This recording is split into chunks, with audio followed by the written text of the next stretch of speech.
সোনালী, শিল্পা এবং ডিম্পা তারা 3 বোন ছিল। তারা 3 বোনের লুচি ঘুগনি বিক্রি করে।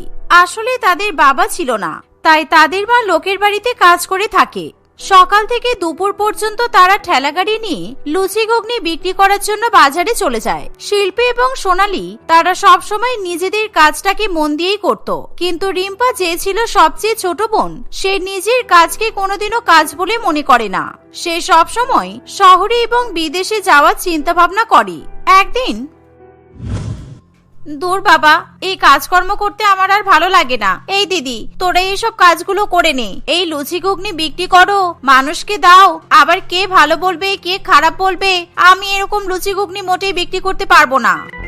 দেখ রিম্পা, এটা আমাদের রোজগারের জায়গা, আর এটাকে তুই এরকম ভাবে খারাপ বলতে পারিস না। আমি জানি তোর এসব করতে ভালো লাগে না, কিন্তু দেখ, এটা ছাড়া তো আর আমাদের কাছে কোনো উপায় নেই। আমরা তো বেশি পড়াশোনাও জানি না বল, তাই আমাদেরকে এখন বাধ্য হয়ে এই কাজটা করতে হচ্ছে। আর মা আমাদের জন্য কতটা কষ্ট করে বলতো, সারাদিন লোকের বাড়িতে কাজ করে বেড়াই। দেখ দিদি, এই লুচি ঘুগনি বিক্রি করতে আমি আর কাল থেকে আসবো না। এবার থেকে তোরা দুজনেই লুচি ঘুগনি বিক্রি করবি। আমি পড়াশোনা করব। আমি পড়াশোনা শিখে বিদেশে যাব, আর সেখানে গিয়ে মডার্ন জামা কাপড় পরবো, তারপর বিদেশে একটা চাকরিতে লেগে যাব। আচ্ছা ঠিক আছে, তোর এত বড় বড় স্বপ্ন, তুই জেগে জেগে স্বপ্নই দেখতে থাক, ঠিক আছে? ওদিকে আবার কাস্টমার দাঁড়িয়ে আছে, দেখ। এই নিয়ে যা, লুচি ঘুগনিটা দিয়ে আয়। তোর ভালো লাগে না, শুধু ধর আর লুচি ঘুগনিটা দিয়ে আয়। এসব দিতে দিতে আমার আর ভালো লাগে না। শিল্পা দিদি, তুই যা না, গিয়ে লুচি ঘুগনিটা দিয়ে আয় না। এই বলে রিম্পা এক জায়গায় চুপ করে বসে পড়ে। রিম্পা লুচি ঘুগনি শিল্পাকে দিয়ে আসতে বললে শিল্পা লুচি ঘুগনি নিয়ে কাস্টমারকে দিয়ে আসে। এরকমই রিম্পা বড় বড় স্বপ্ন দেখতো। সেদিন লুচি ঘুগনি বিক্রি করে তারা 3 বোন যখন বাড়িতে ফিরে আসে, তখন রিম্পা তার মাকে বলে, আচ্ছা মা, তুমি কি আমাকে ভালো কোনো স্কুলে ভর্তি করবে না? আমি ওরকম পড়াশোনা শিখতে চাই না।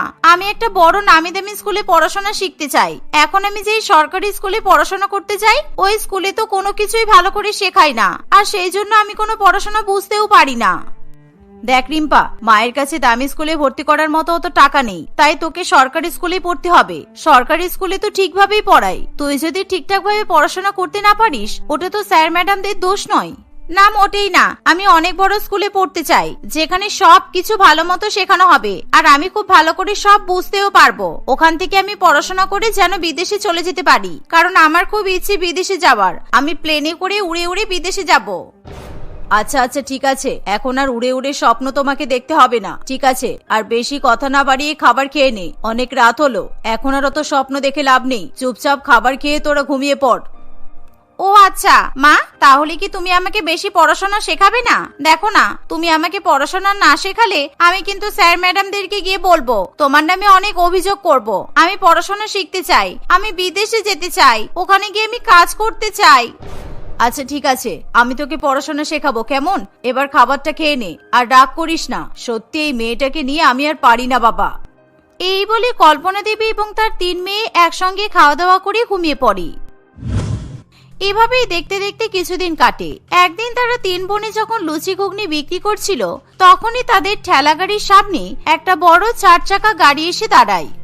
বাবা, এত বড় গাড়ি! কিন্তু এটা তোমাদের বাজারে কখনোই দেখিনি। আর তাছাড়া আমাদের বাজারে তো খুবই ছোট ছোট গাড়ি আসে, এরকম বড় গাড়ি তো আগে কখনো আসেনি। নিশ্চয়ই মনে হচ্ছে লোকটা খুব ধনী।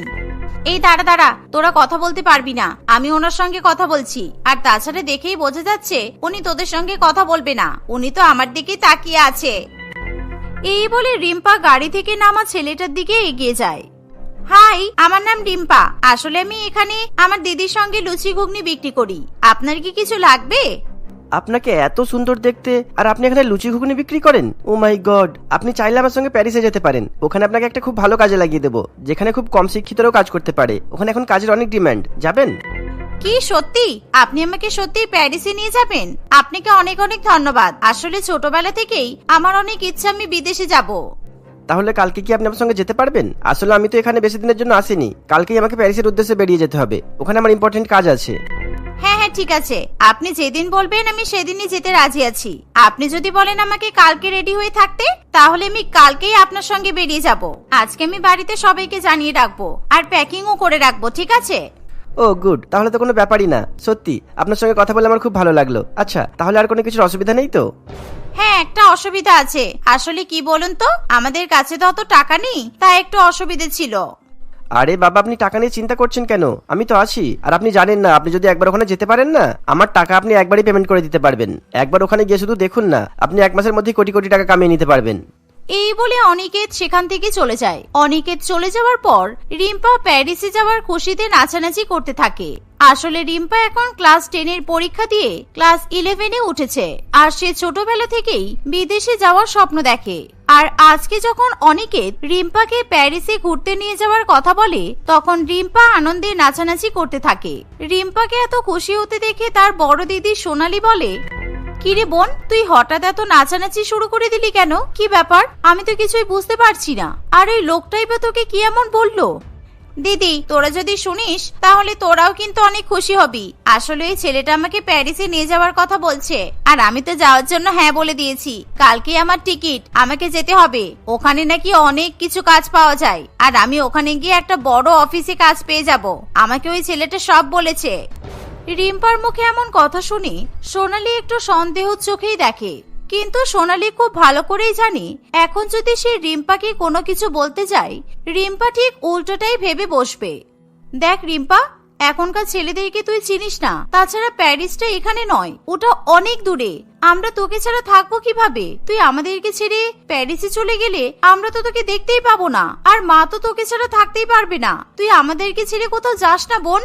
আর দেখ বোন, ওখানে যদি তোর কিছু হয়ে যায় তাহলে আমরা কি করে জানবো, কি করেই বা বুঝবো, আর আমরা কি করেই বা প্যারিসে গিয়ে পৌঁছাবো? তাই বলছি শোন, এসব ভাবনা চিন্তা মাথা থেকে বের করে দে। আর তাছাড়া ওই ছেলেটা যে তোকে সব সত্যি কথাই বলেছে, সেটাও তুই কিভাবে বিশ্বাস করছিস?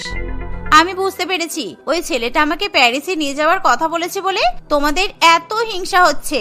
আমি জানি তো, আমি কিছু করলে, আমি ভালো থাকলে তোমরা সেটা দেখতে পারবে না, কিন্তু তোমরাও দেখে নেবে। আমি ধনী হয়ে তোমাদেরকে দেখিয়ে দেব এই লুচি ঘুগনি আমি বিক্রি করব না। আমি তোমাদের মতো লুচি ঘুগনিওয়ালির ধনী বোন হয়ে দেখাবো। আর হ্যাঁ, কালকেই আমাকে যেতে হবে, আমি প্যারিসে যাবই। এই বলে রিম্পা সেখান থেকে বাড়িতে চলে যায়। সে তার মাকেও প্যারিসে যাওয়ার ব্যাপারটা জানায়। দেখ রিম্পা, তুই এখন অনেক ছোট, তুই সবেমাত্র 11-এ পড়িস। আর এখন যদি তুই চলে যাস তাহলে আমরা তোকে ছেড়ে থাকবো কিভাবে? আর তাছাড়া তুই বিদেশের কিছুই জানিস না, কোথায় যাবি না যাবি। ওখানে যদি তোর কিছু হয়ে যায় আর ওই ছেলেটা যদি তোকে কিডন্যাপ করে, তাহলে কি হবে? মা, ওই ছেলেটা খুবই ভালো। আর তাছাড়া ওই ছেলেটা আমার সঙ্গে খুবই ভালো মতো কথা বললো। আমাকে এরকম লুচি ঘুগনি বিক্রি করতে দেখে ওর খুবই খারাপ লাগে, তাইও আমাকে নিয়ে প্যারিসে যেতে চাই। রিম্পার কথা শুনে তার মা মোটেও খুশি হতে পারে না, কারণ কল্পনা দেবী মনে মনে শুধুই দুশ্চিন্তা করতে থাকে। এভাবেই দেখতে দেখতে সেই দিনটা কাটে। রাত্রিবেলা রিম্পাকে তার মা এবং দিদিরা অনেক বোঝানোর চেষ্টা করে, কিন্তু রিম্পা কোনো মতেই কারোর কোনো কথা বুঝতে চায় না।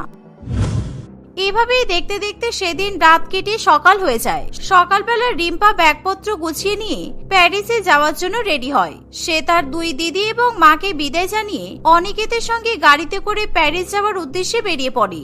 রিম্পা কোনো রাস্তাঘাট ঠিকঠাক ভাবে চিনত না, তাই রিম্পাকে অনিকেত যেখানে নিয়ে যায় রিম্পা সেখানেই যেতে থাকে।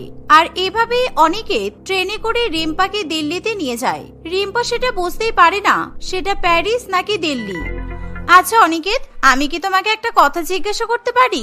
আসলে আমি তো কিছুই জানি না, এখানকার রাস্তাঘাট, এখানকার জায়গা কোনো কিছুই আমার জানা নেই। তাই আমি তোমাকে জিজ্ঞাসা করছি, এটা কোন জায়গা? এটাকে দেখে আমার যেন বিদেশ বলে মনে হচ্ছে না। আসলে আমরা তো এখন দিল্লিতে আছি। এখান থেকে আমরা ফ্লাইটে করে প্যারিসে যাব, কেননা এখান থেকে প্যারিসে গেলে অনেকটা কম সময় লাগে আর টাকা খরচ কম হয়। তাই আমি ভাবলাম তোমাকে এখানে কয়েকদিনের জন্য রাখবো, তারপর প্যারিসে নিয়ে যাব। ও আচ্ছা আচ্ছা, ঠিক আছে। আর তুমি আমাকে যেই কাজের কথাটা বলেছিলে? এর যে দেখছি খুবই তাড়া।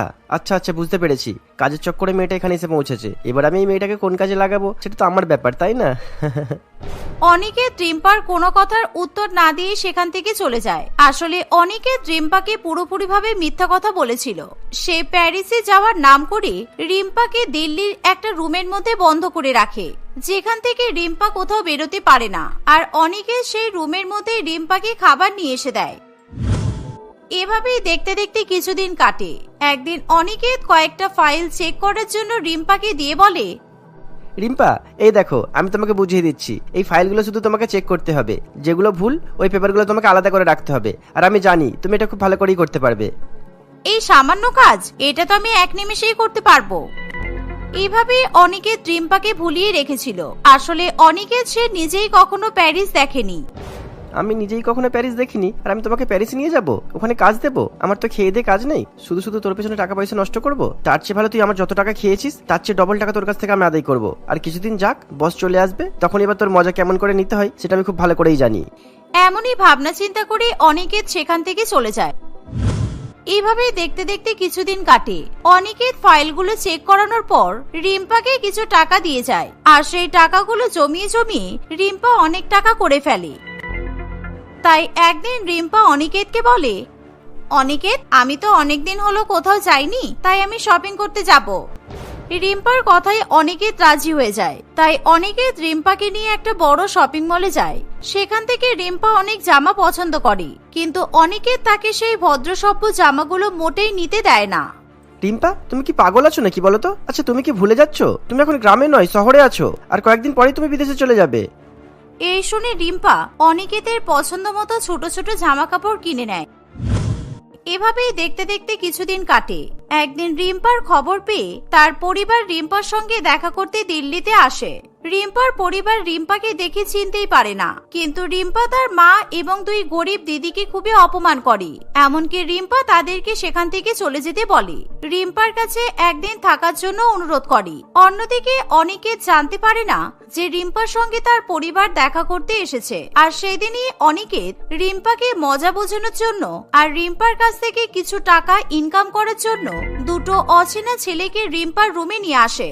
আর রিম্পা তাদেরকে দেখে ভয় পেয়ে যায়। তারা দুজনে রিম্পার হাত পা বেঁধে রাখে। আর তখনই সোনালী পুলিশকে ফোন করে সেখানে ডেকে নিয়ে আসে।